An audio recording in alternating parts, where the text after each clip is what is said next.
Hello student, स्वागत है आपका आईसीटी वर्चुअल क्लासेस में। मैं हूं कविता, आपकी बायो टीचर।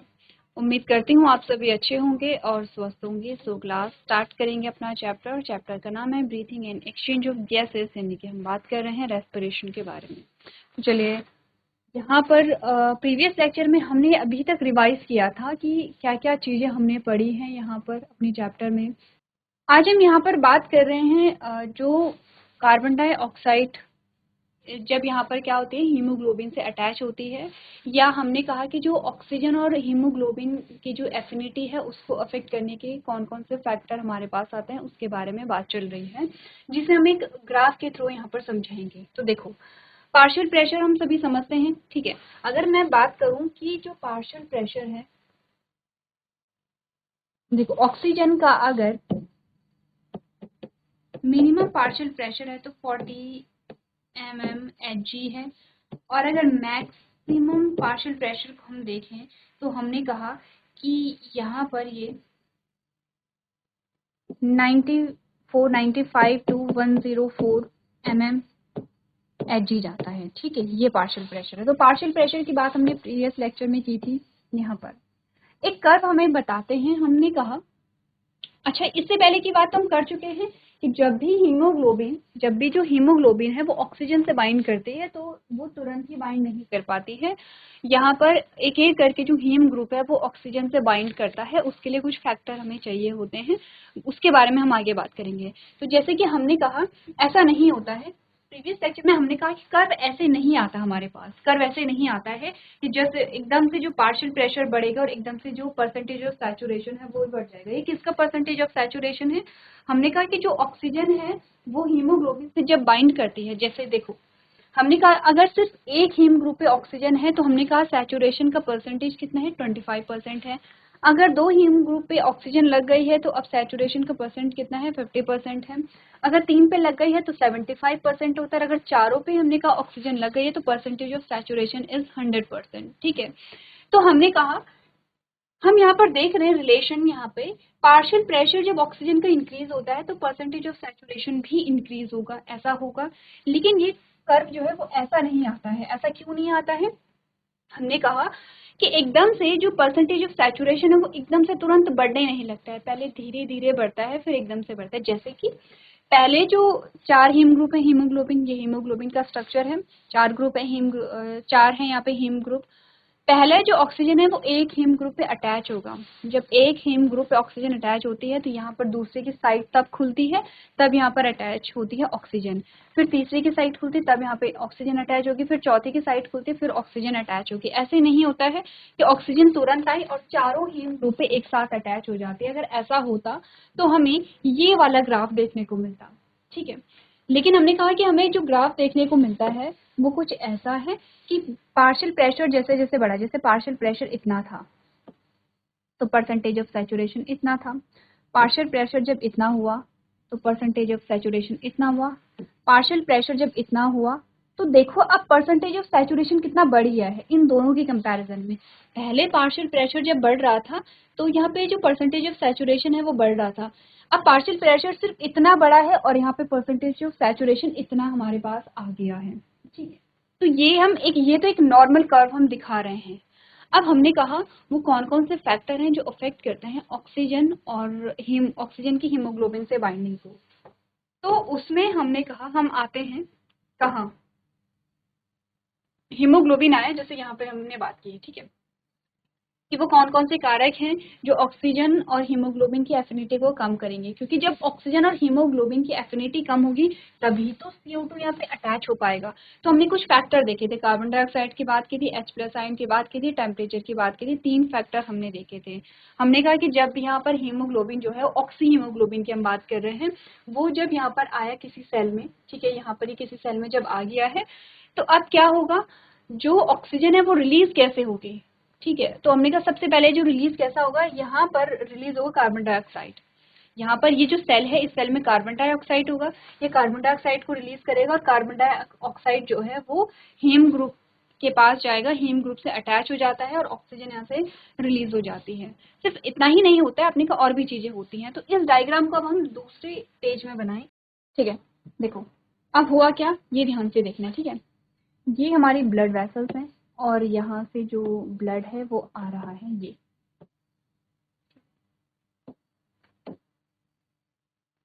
हमारी सेल है, यहाँ पर आती है।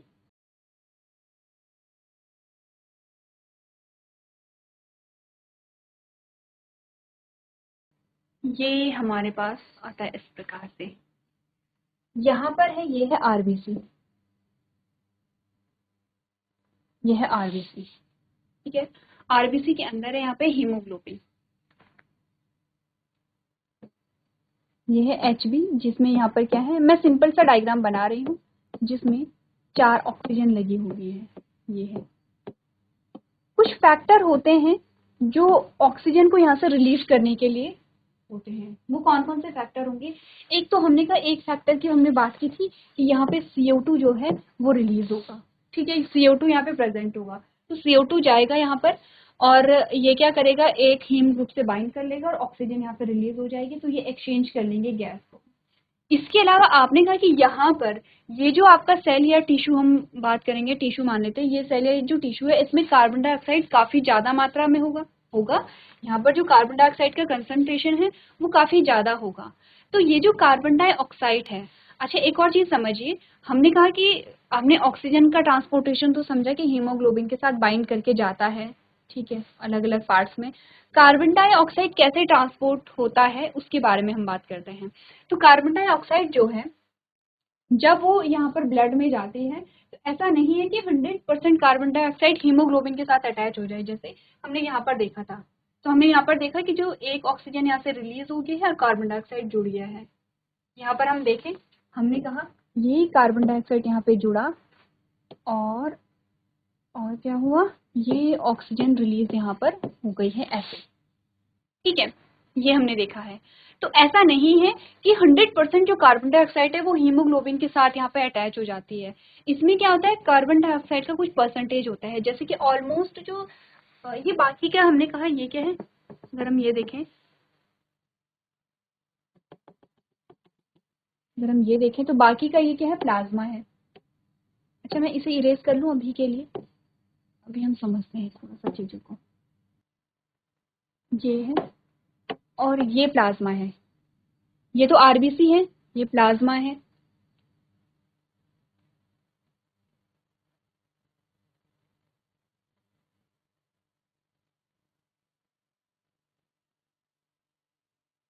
अब जब भी यहाँ पर क्या होता है, गैसेस एक्सचेंज होते हैं, ये कैपिलरी है, ठीक है, ये कैपिलरी है और कैपिलरी में ये आपका ब्लड है, ये कैपिलरी है, ये आपकी आर्टरी है, कैपिलरी है। अब जब भी ये किसी सेल में जाएगा तो सेल से क्या होता है, यहाँ पे CO2, जो CO2 है वो यहाँ एंटर हो जाएगी और जो ऑक्सीजन है वो यहाँ निकल जाएगा, O2, ठीक है। ये CO2 आई कहाँ से है, ये हमारे जो सेल है वहां से आई है। अब यहाँ पर हम सेल बना लेते हैं, ये हमारी सेल है ये, और ये ऑक्सीजन यहाँ आ गई है, ये CO2 यहाँ से बाहर निकली है, क्लियर है इतना। तो यहाँ पर जितनी भी CO2 निकली है, आपने कहा वो 100% इसके साथ बाइंड नहीं कर जाती है। CO2 का जो 7% है, 7% वो प्लाज्मा में मिक्स हो जाता है। ध्यान से देखना क्या क्या चीजें हम पढ़ रहे हैं। थोड़ा सेल को इधर बनाना पड़ेगा, हमारे पास इनफ स्पेस नहीं है।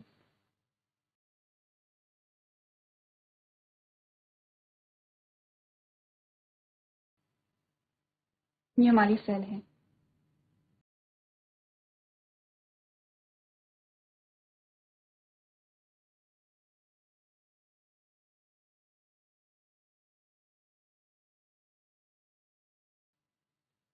तो हमने कहा 7% जो कार्बन डाइऑक्साइड है वो प्लाज्मा में मिक्स हो जाता है, ये ध्यान रखना है। आपने कहा 25%, ऑलमोस्ट हम कह रहे हैं कि 25% जो है, मैं यहाँ पर लिख रही हूँ, ठीक है, 25%, क्योंकि ऑक्सीजन यहाँ से निकल गई है तो हम यहाँ पर ऑक्सीजन के जगह पे 25% जो कार्बन डाइऑक्साइड है वो कहाँ ऐड होती है, आपके हीमोग्लोबिन के साथ ऐड हो जाती है, ठीक है। बाकी रेस्ट बचा ऑलमोस्ट अगर हम देखें तो 70%, ठीक है, ऑलमोस्ट हम कह रहे हैं 70%। तो ऑलमोस्ट जो 70% कार्बन डाइऑक्साइड है उसका क्या होता है ये हमें देखना है। अगेन हमें स्पेस चाहिए। ये CO2 था जिसका 7% प्लाज्मा में चला गया है, ये 25% क्या है हीमोग्लोबिन में चला गया है, और इसका जो 70% CO2 होता है वो क्या करता है, रिएक्ट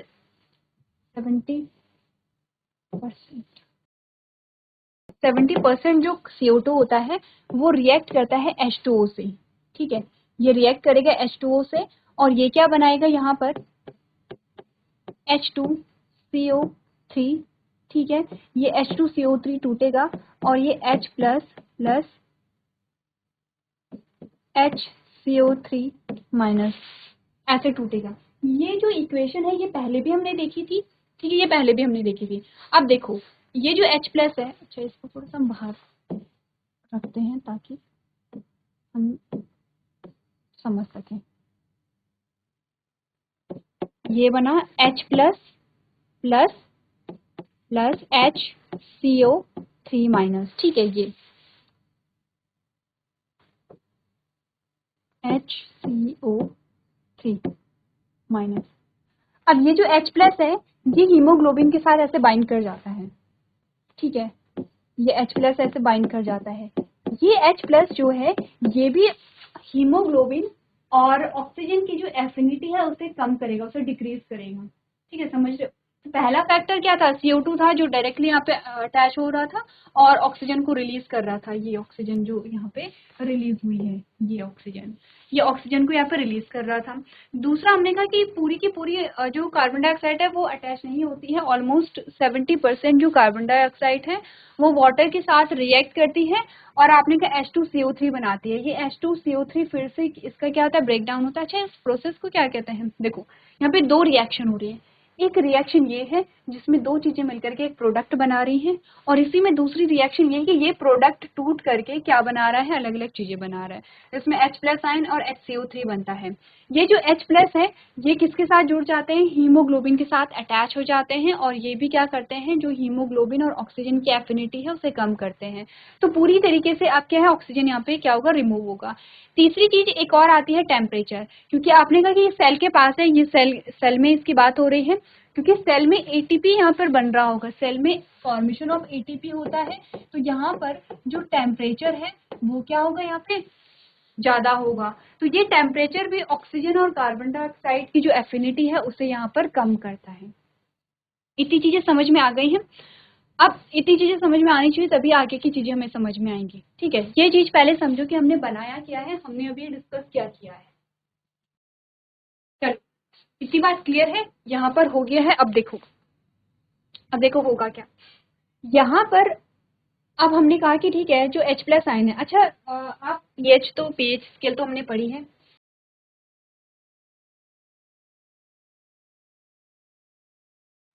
ये है pH 7 जो न्यूट्रल हमारा होता है, इससे नीचे जो एसिडिक मीडियम को बताएगा, इससे ऊपर जो है वो बेसिक मीडियम को बताएगा। ये 1 से लेकर के 14 तक की एक स्केल होती है, ये हमें पता है।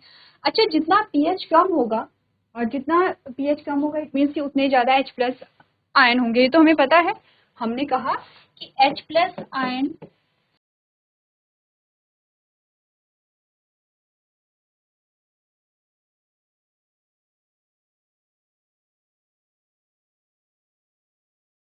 कुछ ऐसे होते हैं H प्लस आयन, यानी कि जितना कम pH उतने ज्यादा H प्लस आयन, जितना ज्यादा pH उतने कम H प्लस आयन। तो H प्लस आयन का ज्यादा होना एसिडिक मीडियम को बताता है यहाँ पर, ठीक है। अब होगा क्या, देखो जब यहाँ पर ये जो प्रोसेस है ये कंटिन्यूसली होती रहेगी, ये होता रहेगा, जैसे ब्लड आता रहेगा यहाँ पे, ब्लड जो है ब्लड के साथ आपने कहा जो हीमोग्लोबिन है वो ऑक्सीजन को लाता रहेगा, यहाँ पर कार्बन डाइऑक्साइड बनता रहेगा क्योंकि एटीपी का फॉर्मेशन हो रहा है। तो आपने कहा कि कार्बन डाइऑक्साइड यहाँ पे बाइंड करेगा, ऑक्सीजन रिलीज होकर सेल को दिया जाएगा। अब जो कार्बन डाइऑक्साइड है ये यहाँ पे HCO3 और H प्लस आयन का फॉर्मेशन करेगा। ये प्रोसेस क्या चल रही है, रेगुलरली चल रही है। H प्लस आयन ज्यादा यहाँ पर बन रहे हैं, इट मीन्स की pH यहाँ पर डिक्रीज होगा, pH यहाँ पर कम होगा। ऐसा ही होगा, जितने ज्यादा H प्लस आयन बनेंगे उतना कम pH यहाँ पर होगा। अब यहाँ पे हीमोग्लोबिन जो है वो क्या होगा, ये जो H प्लस आयन है ये हीमोग्लोबिन से अटैच होंगे यहाँ पर, इट मीन्स कि आपका जो हीमोग्लोबिन है वो क्या कर रहा है, यहाँ पर पीएच को मेंटेन कर रहा है, बहुत ज़्यादा एसिडिक नहीं होने दे रहा है, पीएच को बहुत ज़्यादा कम नहीं होने दे रहा है। ब्लड का एक पीएच होता है, ठीक है, और वो वहाँ पर बैलेंस रहना चाहिए, बहुत हाई पीएच बहुत लो पीएच नहीं होना चाहिए, क्योंकि बहुत ज़्यादा H+ आयन बनेंगे। चलिए, तो हमने बोला कि क्योंकि यहाँ पे H+ आयन कंटिन्यूसली बन रहे हैं तो पीएच यहाँ पे कम हो सकता है। इसमें होता है क्या है, ये H+ आयन जब हीमोग्लोबिन से जुड़ जाते हैं, अटैच हो जाते हैं, तो यहाँ पर पीएच मेंटेन हो जाता है, पीएच को मेंटेन करता है। तो यहाँ पर हीमोग्लोबिन क्या कर रहा है, एज अ बफर काम कर रहा है। तो हीमोग्लोबिन क्या है, यहाँ पे एज अ बफर काम करेगा, यानी कि पीएच को मेंटेन करने का काम करेगा। पहली चीज तो ये है, ठीक है। दूसरी चीज क्या होती है, देखो, अच्छा ये जो इक्वेशन है ये हमें हीमोग्लोबिन के अंदर लिखनी चाहिए थी, ये हमें, ठीक है, क्योंकि यहाँ पर जो HCO3 है वो प्लाज्मा में ट्रैवल करेगा। हीमोग्लोबिन का स्ट्रक्चर, ठीक है, कुछ ये समझो, ये जो इक्वेशन चल रही है पूरी, ये जो हीमोग्लोबिन जो आरबीसी है उसमें चल रही है, यानी कि ये हमारा आरबीसी है ऐसे। इसमें हमने बोला कि ये HB है और इससे जो ऑक्सीजन यहाँ पर जुड़ी हुई है, एक CO2 यहाँ पर जुड़ा हुआ है, सिर्फ CO2 मैं लिख रही हूँ, ठीक है। बाकी का जो CO2 है बाहर क्या है, प्लाज्मा, इसके बाहर ये जो है प्लाज्मा है, तो 7% जो यहाँ पर CO2 है वो प्लाज्मा में होगी और बाकी 25% यहाँ पर होगी। बाकी 70% जो CO2 है वो एट लास्ट, मैं पूरी इक्वेशन नहीं लिख रही हूँ, एट लास्ट क्या बनाता है, HCO3 माइनस, और इसके अलावा H+ आयन बनाता है। तो यहाँ पर लिख दूँ मैं प्लस H+ आयन जो कि हीमोग्लोबिन के साथ अटैच हो जाएगा। ये बाहर प्लाज्मा है, ठीक है, थोड़ा सा रिलेट करो चीज़ों को, ये बाहर है प्लाज्मा, ये, और ये आरबीसी है।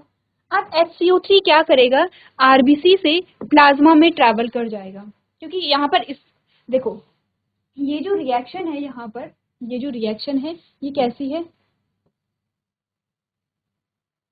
ऐसी है।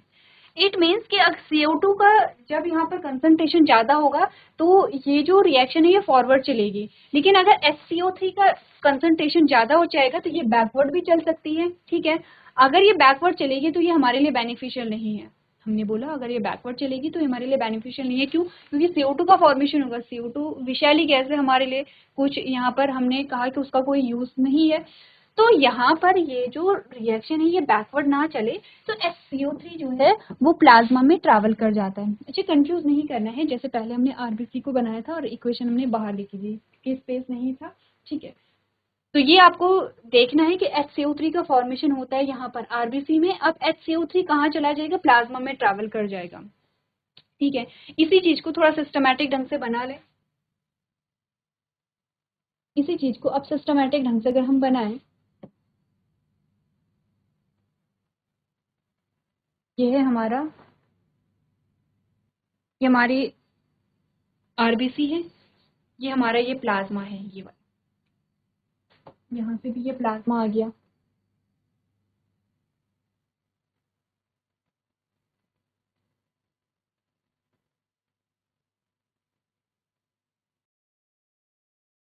ठीक है।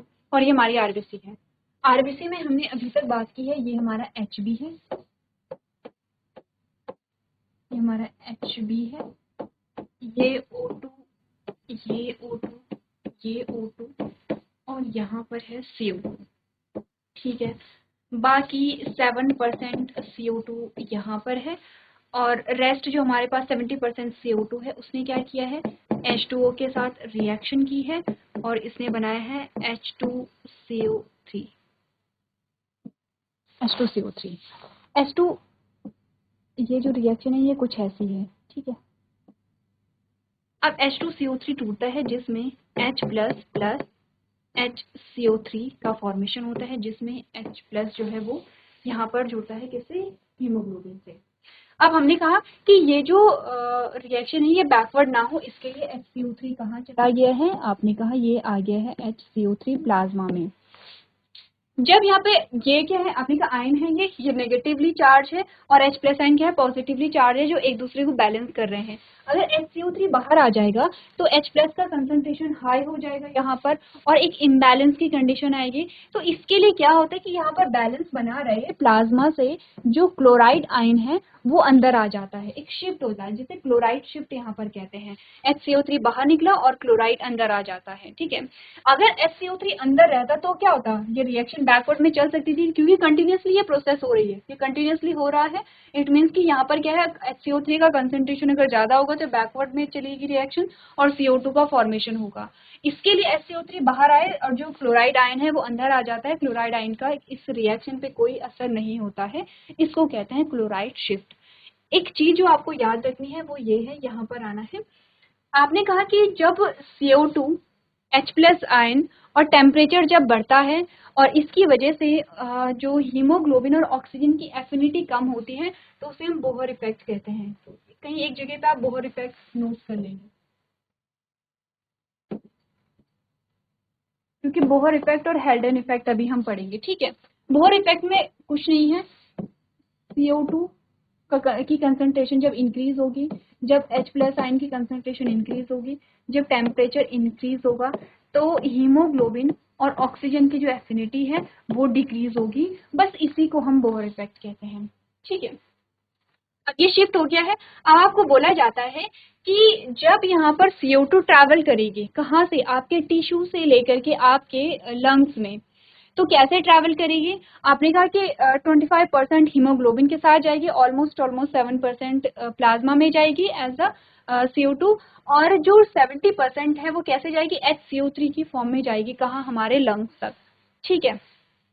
तो देखो अब टिश्यू में क्या होता है, ये जो कर्व हमने देखा ये कि नॉर्मल कर्व है, किसकी, हमने देखा कि ऑक्सीजन की और हीमोग्लोबिन की एफिनिटी, ठीक है, ऑक्सीजन और हीमोग्लोबिन की एफिनिटी का कर्व देखा। टिश्यू में अगर हम बात करें, कहाँ पर, यहाँ पर अगर हम बात करें या यहाँ पर हम बात करें कि यहाँ पर जो ऑक्सीजन और हीमोग्लोबिन की एफिनिटी है वो कैसे अफेक्ट होती है, वो देखो। आपने कहा ये जो कर्व है ये हम देख रहे हैं किसमें, टिश्यू में। ये जो कर्व है ये हम देख रहे हैं टिश्यू में। टिश्यू में जब हम कर्व देख रहे हैं तो यहाँ पे CO2 का कंसंट्रेशन हाई है, H प्लस आयन का कंसंट्रेशन हाई है और टेम्परेचर जो है वो भी यहाँ पर क्या है, हाई है। तो इस कंडीशन में क्या होगा, जब ऑक्सीजन जो है, ऑक्सीजन का पार्शियल प्रेशर बनेगा, बढ़ने पर भी सैचुरेशन आपको उतनी नहीं मिलेगी जितनी आपको नॉर्मल कंडीशन में। ये तो नॉर्मल कंडीशन है, जो रेड वाला जो आपको कर्व दिखा रखा है, जो ब्लू वाला कर्व है वो टिश्यू में आपको दिखा रखा है। तो देखो अब आप कंपेयर करेंगे, कंपेयर कैसे करेंगे। आपने कहा जब यहाँ पर नॉर्मल कंडीशन में देखें, जब पार्शियल प्रेशर इतना था तो नॉर्मल कंडीशन में जो सैचुरेशन है वो इतना था, ठीक है। लेकिन अगर हम यहाँ पर देखें टिश्यू में, तो टिश्यू में जो सैचुरेशन आया वो इतना आया, ठीक है, रिलेट करना है। अब हमने कहा जब पार्शियल प्रेशर इतना था, ठीक है, तो अगर हम बात करें नॉर्मल कंडीशन में जहां पर CO2 का कंसंट्रेशन ज्यादा नहीं है, H प्लस आयन नहीं है, टेम्परेचर नॉर्मल है, तो यहाँ पे परसेंटेज ऑफ सैचुरेशन इतना आया। लेकिन अगर हम बात करेंगे किसकी, यहाँ पर टिश्यू में, तो टिश्यू में जो सैचुरेशन है, टिश्यू में जो परसेंटेज ऑफ सैचुरेशन है वो इतना आया। इसकी बात चल रही है, यहाँ पे टिश्यू की बात चल रही है, ये ब्लू कलर से दिखाते हैं।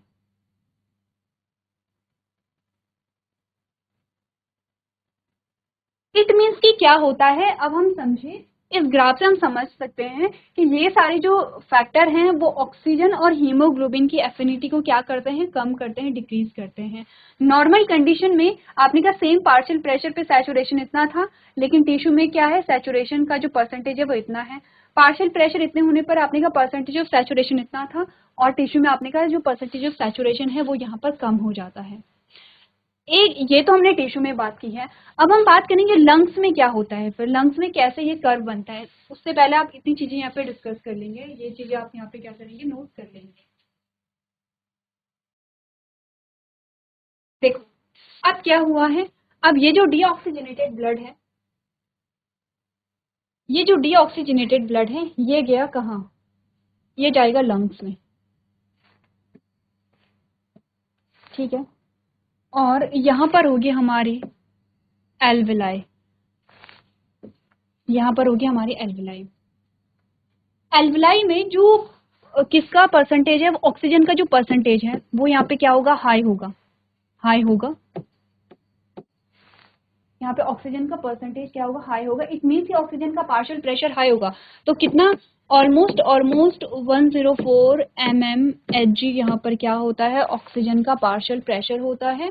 अगर हम CO2 का पार्शियल प्रेशर देखें कि यहाँ पर जो CO2 है उसका पार्शियल प्रेशर कितना होगा, 40 mmHg यहाँ पर क्या होगा, CO2 का पार्शियल प्रेशर होगा।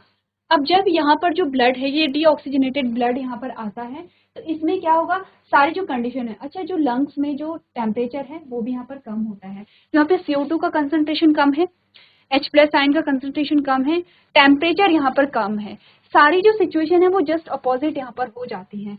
इस केस में जो हमारे पास RBC है, ये हमारी RBC है,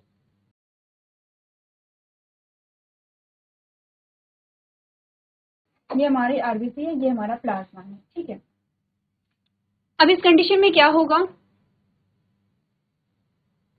जो हमारा हीमोग्लोबिन है उससे क्या है, ये O2 है, ये O2 है। अच्छा मैं CO2 को यहाँ ऊपर लिख लूँ ताकि हम यहाँ पे ट्रांसफर को इजीली दिखा सकें, ठीक है। ऐसा आप ऐसा नहीं कहेंगे कि CO2 यहाँ पर ऊपर था और यहाँ पर हमने नीचे लिखा हुआ है, ये O2 है। इसमें क्या होगा, ये जो CO2 है ये यहाँ ट्रांसफर हो जाएगा और ये जो O2 है ये यहाँ ट्रांसफर हो जाएगा, ठीक है। पहली चीज तो गैसेस एक्सचेंज तो ये होगा, ऑक्सीजन की बात तो ये। अब कार्बन डाइऑक्साइड पे आते हैं। कार्बन डाइऑक्साइड में क्या क्या चीजें होती हैं, एक बार आप लोग इस बारे में पढ़ के लेकर के आएंगे।